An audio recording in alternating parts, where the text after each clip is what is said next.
Hey there! Are you in there or are you on another snow day? Whether you're at home or at school watching this, get excited because this week we're talking about the 16th Amendment. Taxes! Is all your money gone, Dottie?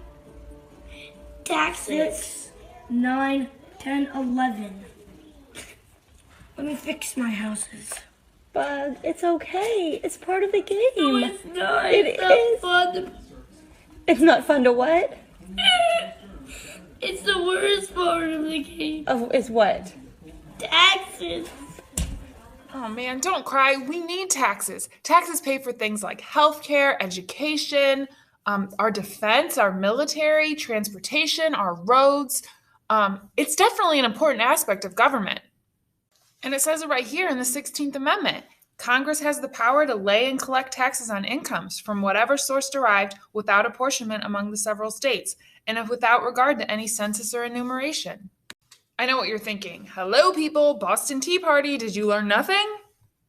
But keep in mind, that was no taxation without representation. Now we elect representatives to represent us in Congress. And so any decisions they make on taxes, we're assuming they're making it in our best interest. So the Constitution, while it did not have an income tax, they were taxing individuals based on the population of the state. So that was already set by the Constitution.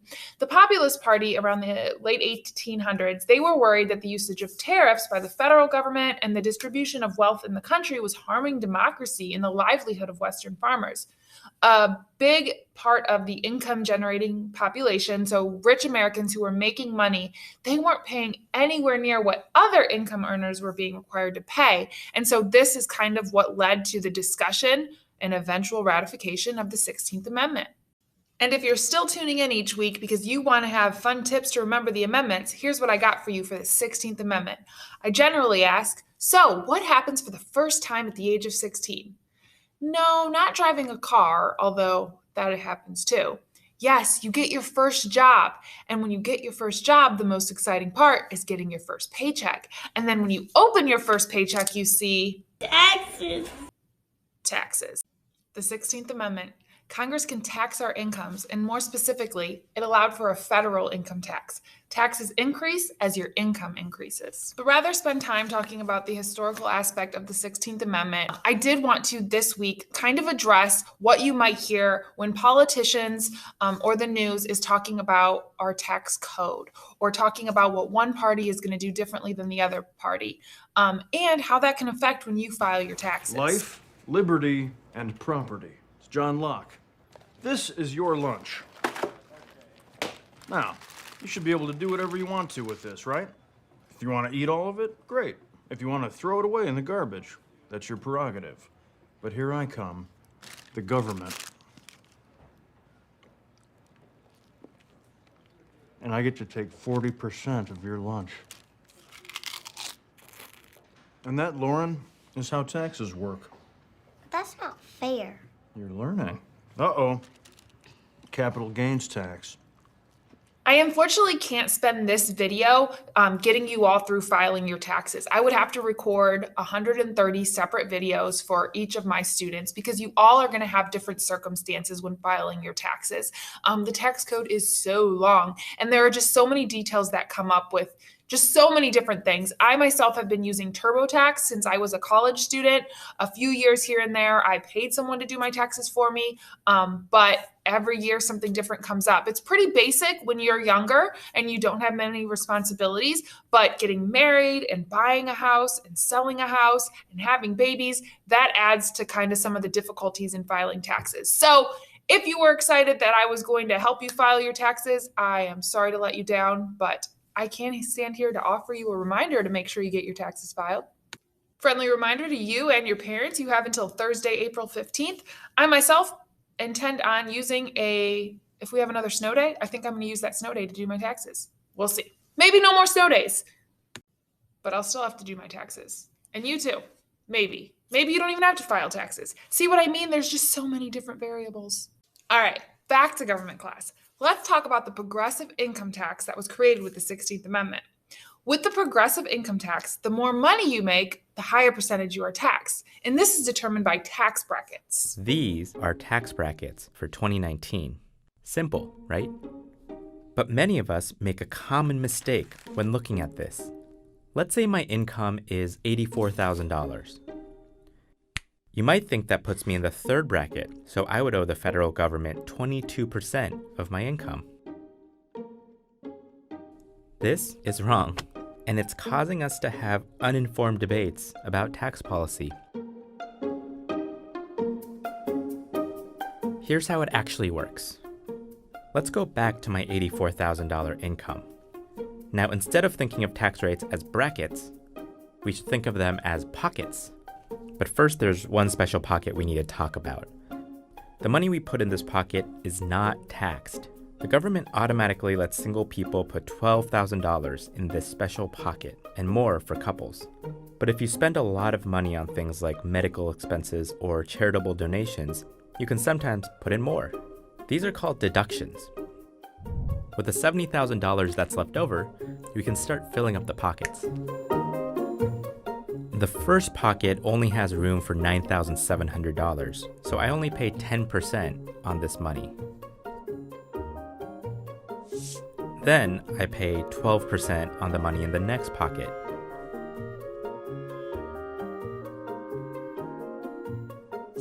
And then 22% on the money in this pocket. These are called marginal tax rates, and that's how these brackets actually work. So if I get a raise, that new money goes into the first pocket with empty space.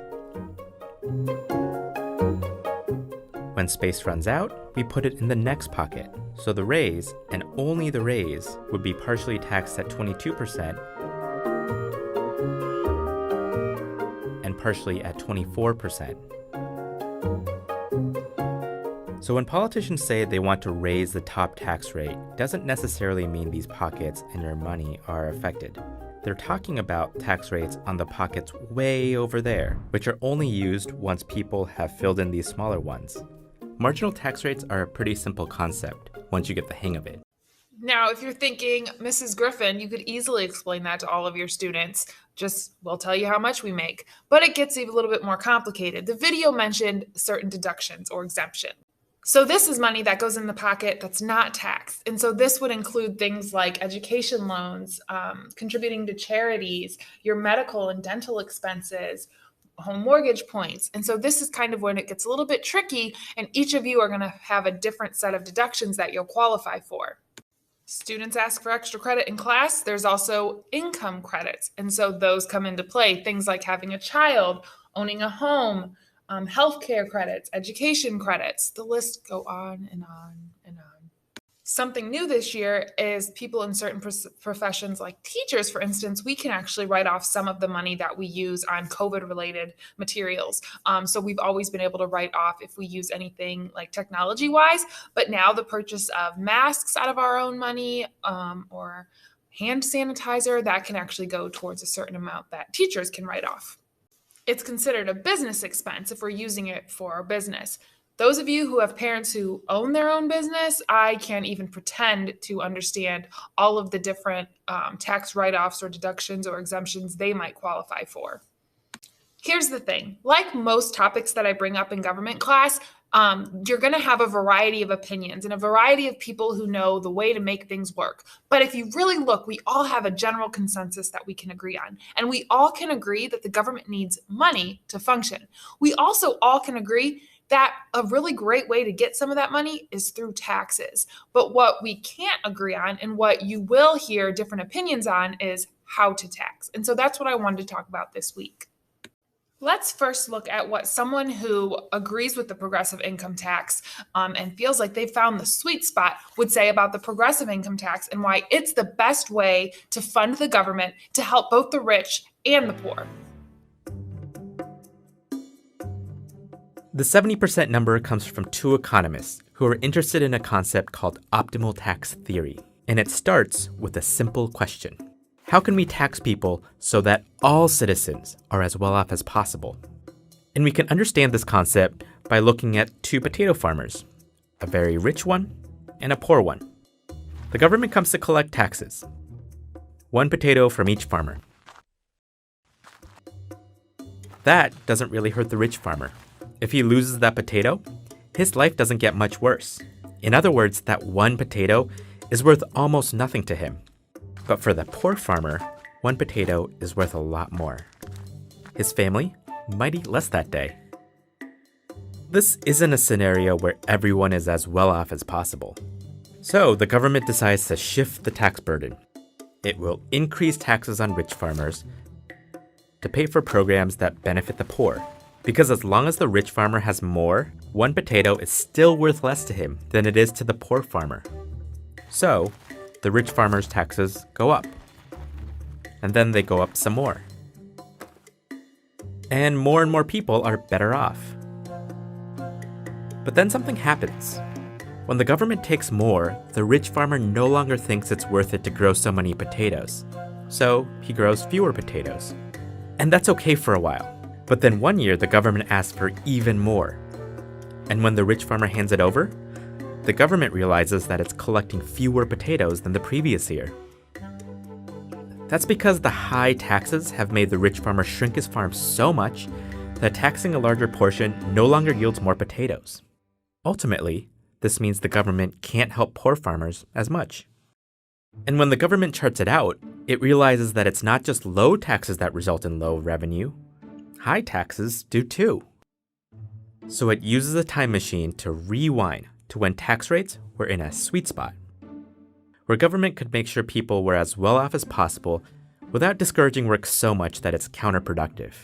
And what is that sweet spot?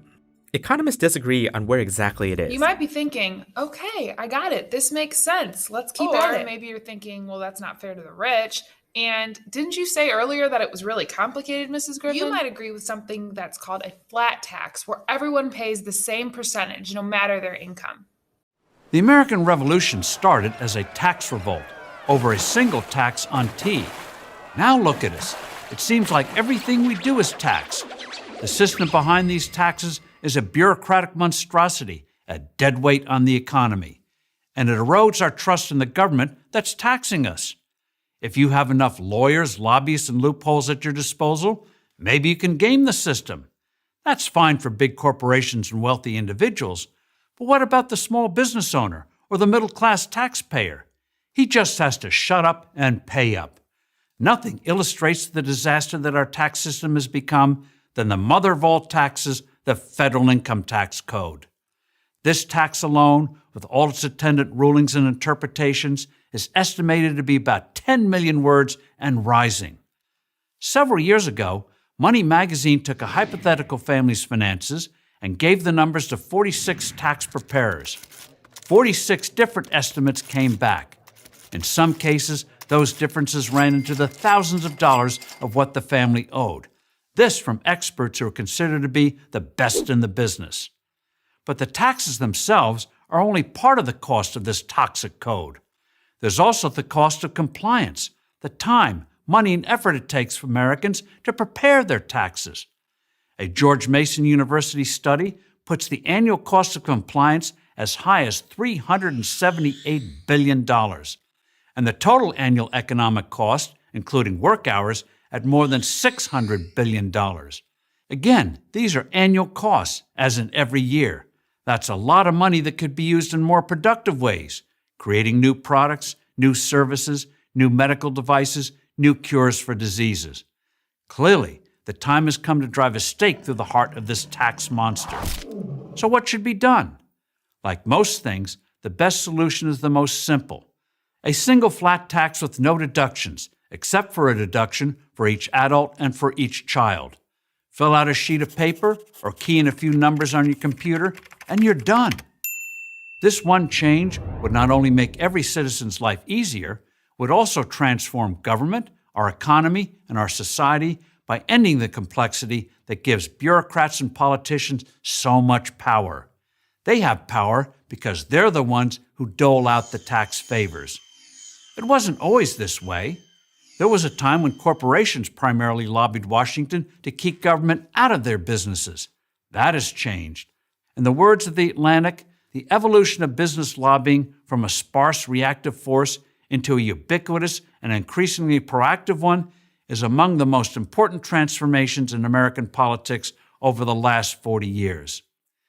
This favor-seeking is centered on getting special treatment and tax breaks.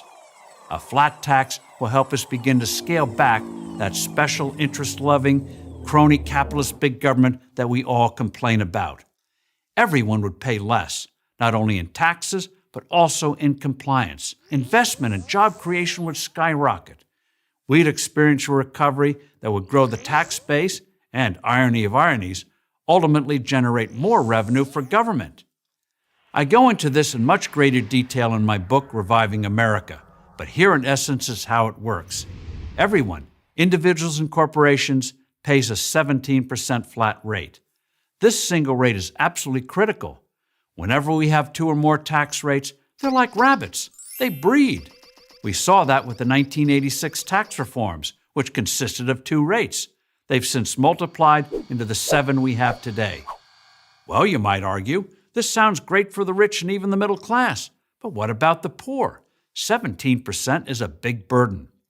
That's why under this plan, a family of 4 who makes less than $52,800 would pay no income tax.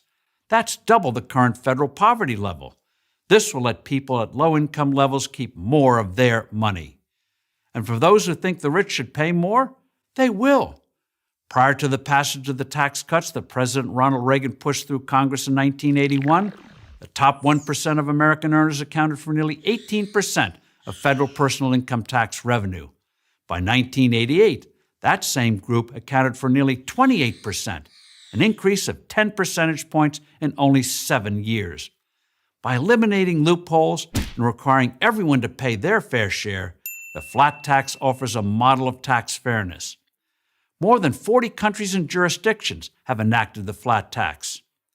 When all the facts are considered, the real question is not whether America should implement this vital reform, but what are we waiting for? It's time for another tax revolution. Maybe you're thinking, well, there you go. That's what we should do. Or maybe you're afraid that would lead to a really high rate, and then we'd be paying even more in taxes. Are there any other options? Some politicians, and very famously Andrew Yang, who ran for president in 2020, argued for a value-added tax. The US economy has grown by an annual average of 1.4% over the past decade. That's less than half as fast as the previous decade. Many European economies have performed even worse. Typically, central banks try to spark growth by lowering interest rates to encourage spending, but that has been tough in recent years as conventional monetary policy has limited power when interest rates are already close to zero. In many countries, large-scale public spending is off the table.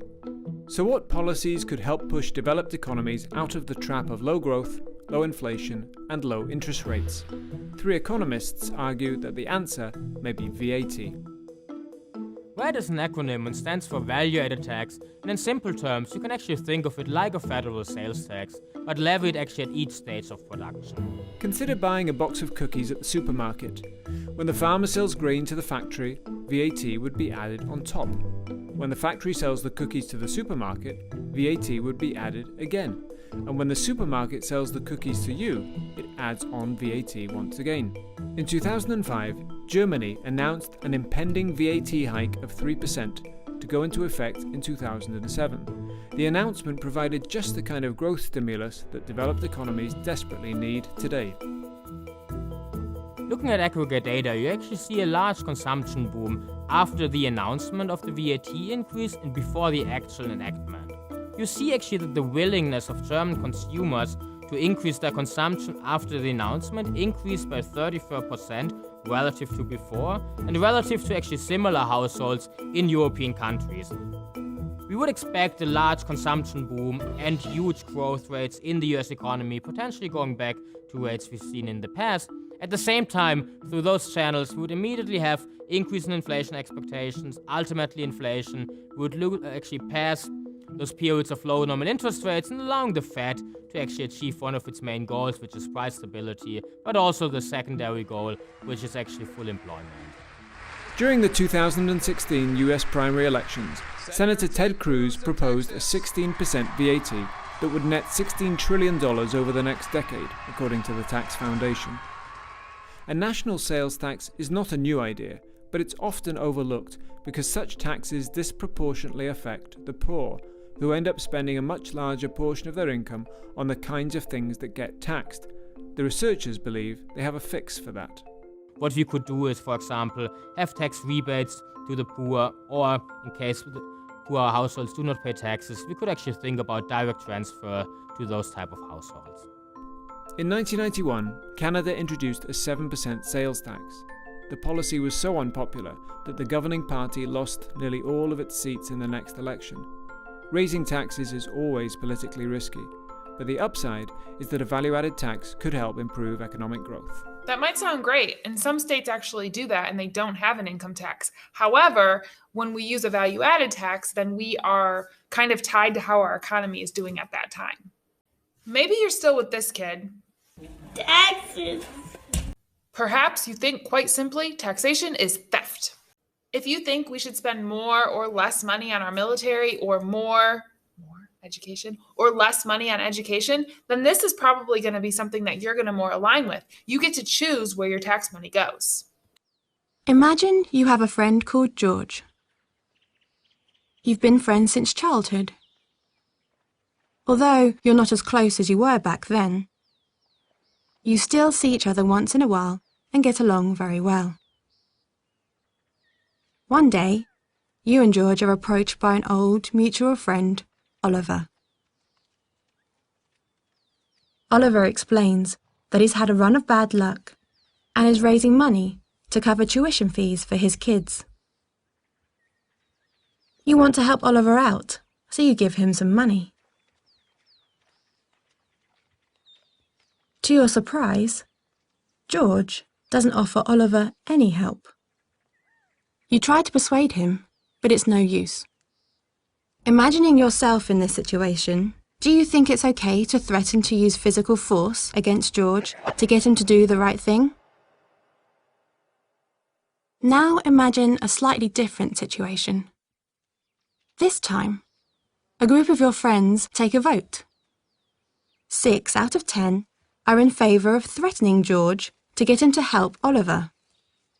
Does this democratic process make it okay to threaten George? One last change to the situation. This time, imagine that many thousands of people have democratically agreed that a group, who we'll call the agents, should do whatever is necessary to take money from George and give it to Oliver's family. The agents don't explicitly threaten George at first. All they do is send him a bill. Like everyone else, though, George knows what will happen if he doesn't pay the bill. First, he'll get more letters demanding payment, and the bill will get bigger. Eventually, if he still doesn't pay, agents with guns will break into his house and take him away against his will. Almost everyone pays the bills without protest. They know that agents are prepared to use as much force as necessary to overpower you if you resist. Do you think it's acceptable for the agents to threaten violence against George if he doesn't give his money towards helping Oliver's family? If we approve of state programs that redistribute wealth, we must also approve of threats of violence made against peaceful individuals, because this is how the funds are collected. On the other hand, most of us feel uncomfortable about threatening peaceful people when we imagine having to make the threats ourselves. If we feel negatively towards the idea of threatening George personally, can we really be comfortable with the threats made against him by agents of the state? Some people believe that voluntary interaction and spontaneous order are realistic and preferable alternatives to state coercion as a way of organizing society. Right now, Congress decides how they spend our tax money. And back to what I've said before, we elect our congresspeople, so therefore we're choosing how our money wants to be spent. So maybe you think this is unnecessary. However, if you're in true disagreement with how Congress chooses to spend our tax money, this might be for you. I know I just presented a whole lot of information to you, and I welcomed you into my home office. My hope was that at least one of those ways to tax resonated with you, because that's what you're going to be doing this week for the critical thinking question. You're going to decide, how should our government be funded? Rather than deciding between two different viewpoints as we've done in the past, I am giving you 4 different options to choose from, and you pick which one you think is the best. I've provided links to the videos that I've showed you in this, and then every position also has a second video that you can watch to kind of help you build your case. Once you've decided how you think the government should be funded, you're going to be faced with 3 statements from someone who disagrees with you. How are you going to reply? How are we going to use the information that you've learned in this puzzle, the other ed puzzle, and then the other links I've provided, and any information that you find on your own to respond to those who disagree with you? Let me wrap up this video with a few announcements. So last week's video, I told you how when we have snow days, they're going to be true snow days. Well, Mother Nature kind of threw a wrench in that plan. And so now when we have a snow day, it's going to be virtual learning. So I'm no longer going to push back the due dates. You are expected to learn on those days, which is why I'm also expected to teach on those days, which is why I'm in my home office and you may hear my kids in the background. And so from this point forward, any assignment due dates will not change with the snow days. I don't anticipate that being too much trouble for you guys because you're used to completing my work online, but I did want to give you a heads up, and I do want to apologize that I'm giving you conflicting messages. But I found this out last Wednesday, just as you may be finding out today as you're watching this video. But with that being said, this week you have this ed puzzle video, you have a second one on taxation, and then you have the critical thinking question that I just discussed with you. What is the best way to fund the government? I hope you are all staying warm and safe, but also maybe finding some ways to have fun with this snow. Who knows? Like I said in the beginning of this video, when I first started recording, I didn't even know by the end of this video that I would be home recording. But things are changing, and I know that you guys, especially over this past year, have learned how to accommodate to changes very rapidly. But I think this class is still going the same way. We have this ed puzzle, the second ed puzzle, and the critical thinking question. As always, please reach out if you have any questions or concerns. Hopefully you'll be in the building so I can stop by and answer some of those personally. I can't wait to read your thoughts on taxation, and I will see you next week.